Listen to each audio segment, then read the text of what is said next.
Hi everyone, this is Henry, and today I'd like to talk to you about Snapchat and its marketing tools. So, what is Snapchat? Snapchat is a multimedia messaging app that is used globally. It was created by Evan Spiegel, Bobby Murphy, and Reggie Brown, former students of Stanford University. They originally launched Snapchat and called it Peekaboo on the iOS operating system on July 8, 2011, and was relaunched as Snapchat in September 2011. Quick facts for Snapchat. So 71% of Snapchat users are under 34 years old. Roughly 70% of the users are female, and 30% of US millennial internet users use Snapchat regularly. As of the third quarter of 2018, Snapchat has about 188 million daily active users. So how does Snapchat works? Well, users can exchange snaps, as they call it, or messages that may contain text, videos, and photos. Private messages are automatically deleted once they are opened. A public post, however, has a 24-hour expiration date. If you think those limitations are ridiculous, you should know that videos can only be up to 10 seconds in length. So how does Snapchat makes money? Well, just like other social media platforms like Twitter, Facebook, or Instagram, Snapchat is profiting off advertisements. They use commercials. Snapchat makes money through its unique features. They are snap ads, geo filters, sponsored lens filters, Discover, and they also do sports partnerships. Snapchat charges depending on the features you want to use. The fee starts from as low as $5 to as high as $750,000. And how does this affect the user experience? With the introduction of marketing tools, the platform has taken away the unique personal factor it previously offered. New analytics encourage content creators to use the platform as a space for their sponsored content and ads, which ultimately bombarding users with suggested and advertised content that they never asked for. The platform's latest update has left many users turned off and frustrated. So, what is the marketing benefits? So, Snapchat is a more personal platform and it gives the brand a real identity without filtering and professional editing. It is raw, candid, and in the moment, making it the platform for storytelling and building a brand persona among consumers. It captures the everyday life of the brand. And who's using it? Well, Snapchat has a huge potential for brands to reach and connect with millennials and Generation Z. Snapchat is a tool for any brand, and there are a number of high profile users that have heavier influence than most companies do on the app. Examples of brands or personalities that have successfully used Snapchat ads are first Grubhub, for example. Grubhub has made excellent use of the story feature to showcase deals and promote activity by creating contests and other content that solicit feedback or actions from their audiences. One personality that I can mention is DJ Khaled. He's known as the king of Snapchat and has long been considered the top influencer on Snapchat. Another one is Amazon. Amazon's entrance into Snapchat scene coincided with Black Friday, and their exclusive in-app deal promotions created an instant sensation. So, what are the marketing risks in Snapchat? Well, Snapchat provides no way for brands to monitor or manage the content being created in their name and with their brand's assets incorporated. This means that there's no way for a company to become aware of or take down offensive content that could be associated with its brand. It giving users unfettered access and control of brand assets and elements can make some marketers worried to hand over the reins to Snapchat and its users. An example of this is Starbucks. They created a custom filter to support its new rewards program. It didn't take long for users to use Snapchat's Starbucks branded filter to share videos expressing their hate for the new rewards program. Well, probably not the best engagement for Starbucks had hoped for, especially after paying $350,000 to Snapchat for the advertisement, presumably with the explicit goal of improving the mixed reviews its loyalty program had gotten since its launch. So, how do we avoid this kind of risk? Well, there are apps and other software programs available. So you will so that in order this you can avoid this type of risk. There's a software called Del Mondo, for example. It can monitor impression activity and content. So you will be able to do what a Snapchat analytics can't do. Well, that's all folks, and I hope you learned something today. Thank you. Hi everyone. So today I'm gonna be talking about one of my favorite social medias, which is Instagram. So, what is Instagram? Instagram, first of all, was founded by Kevin Satrom and Mike Krieger in 2010 and it actually changed the world. Instagram is one of the most famous and the most popular social media platforms nowadays. Um, and it has over 800 million daytime users, which is imagine how many, not altogether, there are users, probably over a billion. So, what is Instagram? On Instagram is a social media platform where you can actually share uh, videos, pictures, text each other, even send voice notes, and create group chats, video chats. Here, I'm just gonna show you, for example, what am I following? Like, this is the shopping, it's just some of my friends posting pictures. Basically, it's basically my feed. Um, so, how does it work? Instagram. So, you use you post pictures or videos and you use hashtags to make your posts more popular. You can see posts of daily life of celebrities, famous people, politicians, your friends, companies, fashion brand companies, anything you like. Pictures of the nature. Instagram is very simple. It's one of the easiest social media, and person any age can understand it. For example, I have a 6-year-old uh, niece that knows how to use Instagram, and she even posts pictures sometimes of herself. Instagram is very comfortable also. It's so functionable, uncomplicated, and makes people just enjoy. Also, the way that Instagram is designed, it's very easy to understand how it works. So Instagram, because it's so easy, it's one of the most uh, the best social medias for advertising.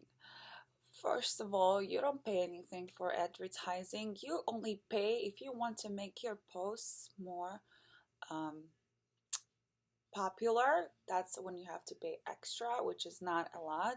It's not as paying for billboards or paying even advertising on Facebook. It's way cheaper. You pay, for example, about $6 for a week to make your uh, posts popular. Obviously, if you're a big company that wants to make uh, like to get a lot of people to see their posts, you pay a lot more money, but it's still not as much as putting it, for example, in New York Times advertising. So 72% of customers, they say, of Instagram users, they say that they bought products because of Instagram. because constantly I go on Instagram and I scroll and I see all boots that I like from Neiman Marcus. Why not go and buy them? You just takes you a click to buy them. It's very, very easy, especially for the ones who are social media users like me. So also on Instagram, you can promote your personal page. You can become famous vlogger, what are you interested about? Um, so also it's not only for personal, of course it's for business. So fashion brands, there's 71% of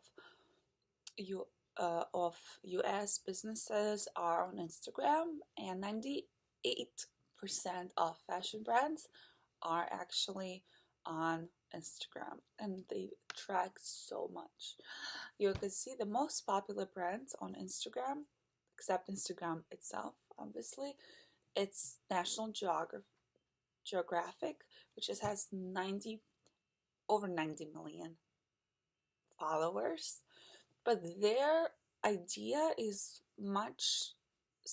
way simpler than the other brands. Is that National Geographic, they only share nice videos, they have pictures, facts to know, and they don't really want their followers to buy anything from them, but that makes people actually buy because they're actually not so intense with advertising. Second famous brand on Instagram is Nike's, has almost 80 million followers. And what is Nike known for? For its motivation videos, for any inspiring words. So this is their strategy on TV and also on Instagram. And the third one is Real Madrid, is a soccer team, Spanish soccer team, and they have 62 million followers. And they promote their team with just showing pictures and updates. You should know that actually Real Madrid is one of the most famous soccer teams in the world, and people in the United States, for example, they don't follow soccer as much as in Europe, and everyone is a fan of Real Madrid. So what I would say about Instagram, it's very easy, it's helpful, it makes your life much easier, and it's so easy to promote yourself, promote your brand on Instagram, because you don't really put any effort in this. And I would strongly recommend going to Instagram, and if you want to start a business, that would be the best way to start promoting, because nowadays there are a lot of people who are actually on Instagram and looking for products people want to share. Thank you. Hey guys, it's Tanisha. So I will be talking about Facebook, one of my favorite sites. I love Facebook. I'm pretty sure everyone else does. However, Facebook was actually invented for a really good reason. So Facebook was invented in 2004 by Mark Zuckerberg and 3 of his classmates. They were at school and college, and they decided that they wanted to create a channel which they can speak to people, their friends and families, that were back home and so forth. So they decided that they wanted to create this social media and networking website where they can reach out, share pictures, videos, their day-to-day activities with people that were back home and so forth. So in 2004, they decided to create this social media and networking platform. It became popular, obviously, as we know. It took off. It allowed many individuals to kind of start to target it into a whole business development platform. A lot of businesses started to use Facebook to grow their brand, and it became very successful. Facebook has recently known to have connected about 2,000 billion people all over the world. And like I said, it's one of the largest social media networking websites. Facebook has also helped a lot of people to get jobs, as we know that they have their headquarters in Menlo Park in California. They have a huge headquarters where they employ lots of people to help run their business. But let's talk about the marketing part of Facebook, which it's turned out to, like I said, become very successful in helping businesses to grow. So a lot of businesses, they use it to communicate with their customers, their new customers, their existing customers, and customers that are looking to purchase things on their websites. Facebook started doing this thing called tagging, which a lot of us know what that is. It's basically just posting a picture and tagging people. Facebook has allowed businesses to do that. They can tag local stores, local areas in the business. If you are a local business owner and you know that there's a certain park that a lot of teenagers go to and you want teenagers to buy something from your store, you can tag that store, that location, and it will kind of like send off a notification to everyone in that area. So that attracts a lot of business shoppers to come to your business page and check out your stuff. Facebook has also had added another marketing tool, which is their messenger. Customers are now able to go in and message a business owner and ask them specific questions about a product or something before actually making a purchase. Facebook has also added a new marketplace section where business owners can go on and post their products at a local like store kind of thing. They also have this thing where it's a feature called targeted area, where businesses can do retargeted advertising, and that can also funnel a lot of sales for their businesses. But as we know, with everything that is marketing comes risks. So let's talk about some of the risks. So some of the risks that can happen having a Facebook page is people are allowed to leave bad comments on your page, and that's just something that you would have to deal with. People are allowed to create a thread and say negative things that can ruin your reputation. So that's one of the negative things and one of the risks that businesses can face with having a Facebook page. They can also be subjected to information being leaked, customers' information being leaked. So that's something that they have to also keep in mind and worry about, because someone could hijack their site and take a lot of important customers' information, like addresses, locations, things like that, even credit cards. Information could be also leaked. A lot of startup businesses don't have enough money. Even though Facebook is free, they don't really have a really strong security feature. So you as a new business owner would have to invest in a stronger security system, and that can be a problem for a startup company because they might not have enough resources or enough funds to do that. So that's something that they would have to do. That's like a big risk. So these are the things about Facebook that my group wants to contribute to this, and hope you guys enjoyed my presentation. Bye. Hi, my name is Stevie Mapp from the social media marketing class.